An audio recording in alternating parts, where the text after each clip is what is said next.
Hey everyone, my name is Wedge, and we're moving right along with our Best of the Rest series. In case you didn't know, this series covers all the spoilers from Fate Reforged that weren't released individually. For those, the link's in the description below. With that said, here are some of the notable remaining black cards from Fate Reforged. Alicia's Vanguard is 4 mana for a 3/3 Orc Warrior with dash for 2 colorless and 1 black. While this card seems uninteresting and simple, dash makes it a real thing, especially in a limited deck. A 3/3 for 4 isn't half bad to start with. It can fight morph and manifest creatures, which automatically gives it some value. The dash ability is about seizing opportunities and applying pressure. In the right spot, any creature with dash can become a consistent source of damage every single turn without needing to expose the creature to sorcery speed removal. The card's decent. Ancestral Vengeance is 2 black mana for an enchant creature aura. When it enters the battlefield, put a +1/+1 counter on target creature you control. Enchanted creature gets -1/-1. Not only will this card be very useful as pseudo removal in limited, but it could see standard play if Mono Black Devotion finds a way to come back. Don't get me wrong, this isn't the best card ever printed or anything, but it does quite a lot. Providing 2 devotion is nice, giving a quick -1/-1 debuff is nice, and getting a pump up on your creature is, well, nice.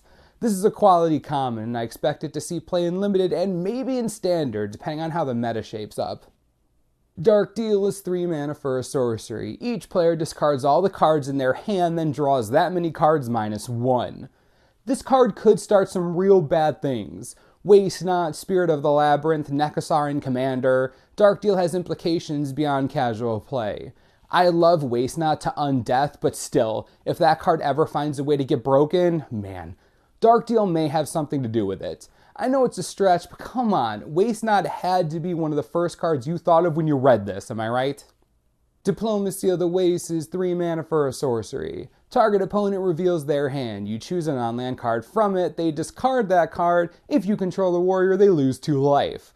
Talk about flavor. This would be awesome for the warrior deck, but the 3 mana slot is full of playables, and forcing a discarded 3 mana at sorcery speed isn't something that deck wants to do ever. If you're intent on playing something like this, it would have to be in the new Waste Not Dream deck that we just started building 2 minutes ago. This, Thoughtseize, Despise, Brain Maggot, Diplomacy, Dark Deal. There are a ton of discard effects in Standard right now. Isn't that interesting? Fearsome Awakening is 5 mana for a sorcery. Return target creature card from your graveyard to the battlefield. If it's a dragon, put 2 +1/+1 counters on it. The tease from Wizards is getting worse and worse. A 5 mana recursion spell is something that we should expect by now, but a dragon-themed one? Yes, please. This is just gravy on top of a card that we considered just fine to begin with. Obviously Scion of the Dragon, but I think we're looking at even more evidence that Dragons of Tarkir is going to give this a lot of fuel. The dragon hype keeps growing. Grave Strength is 2 mana for a sorcery. Choose target creature. Put the top 3 cards of your library into your graveyard, then put a +1/+1 counter on that creature for each creature card in your graveyard. I had to think a little bit about this, but I like it. It'll fit just fine in aggressive Sultai or Mardu strategy, at least in limited. Putting down a 1-drop and following it up with potentially +3/+3 on turn 2 seems really good. Granted, that won't happen most of the time. Even a 3/3 or a 2/2 attacking on turn 2 isn't the worst thing ever. Don't underestimate Grave Strength. This thing has potential. Merciless Executioner is 3 mana for a 3/1 Orc Warrior. When it enters the battlefield, each player sacrifices a creature. Fleshbag Marauder is back in Standard, except this time it's an Orc. The card's amazing. Not only will it be fantastic in limited, but this could see Standard play. In any kind of aggro token strategy, sacrificing a creature will always benefit you more than your opponent. You sack a token, they sack a Courser or Caryatid, or literally anything else. Doesn't really matter. The Executioner is a fantastic card. I'm honestly surprised they printed a functional reprint to the Marauder. The card is just straight up amazing. Orc Sure Shot is 4 mana for a 4/2 Orc Archer. Whenever another creature enters the battlefield under your control, target creature an opponent controls gets -1/-1 until end of turn. I'll say this now, you might be looking at a decent sideboard card for any type of token strategy in Standard. If there isn't removal for this, using a Hordeling Outburst or even something as rogue as a Ponyback Brigade will bring destruction on your opponent.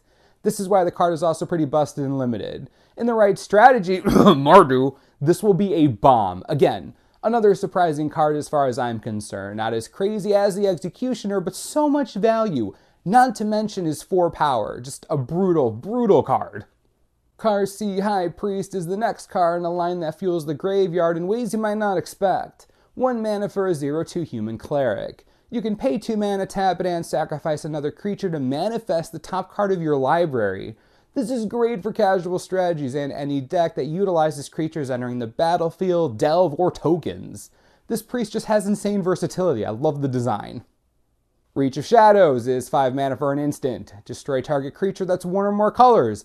Yes, there will be colorless creatures in Dragons of Tarkir. Yes, this card is playable and limited. Yes, play it. Next.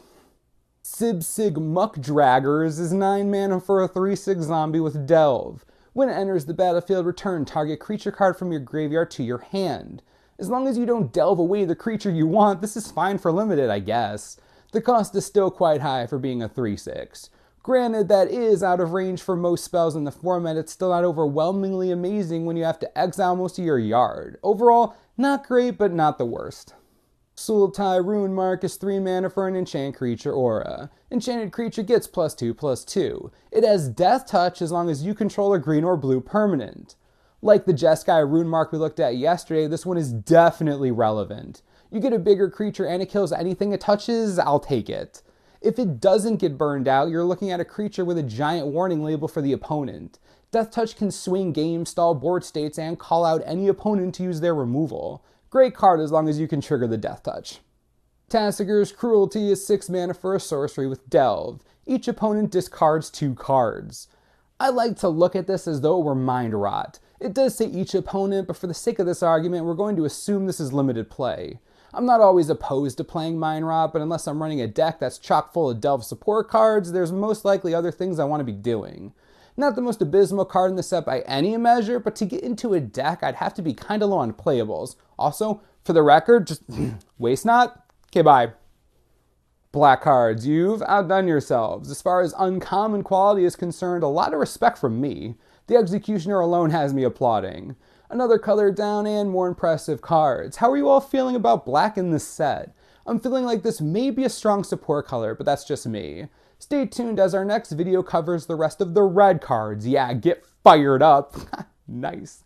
As always, subscribe for the latest and most reliable Fate Reforged spoiler information you could ever need. This is the Manosaurus, I'm Wedge. Thanks for watching, we'll see you next time.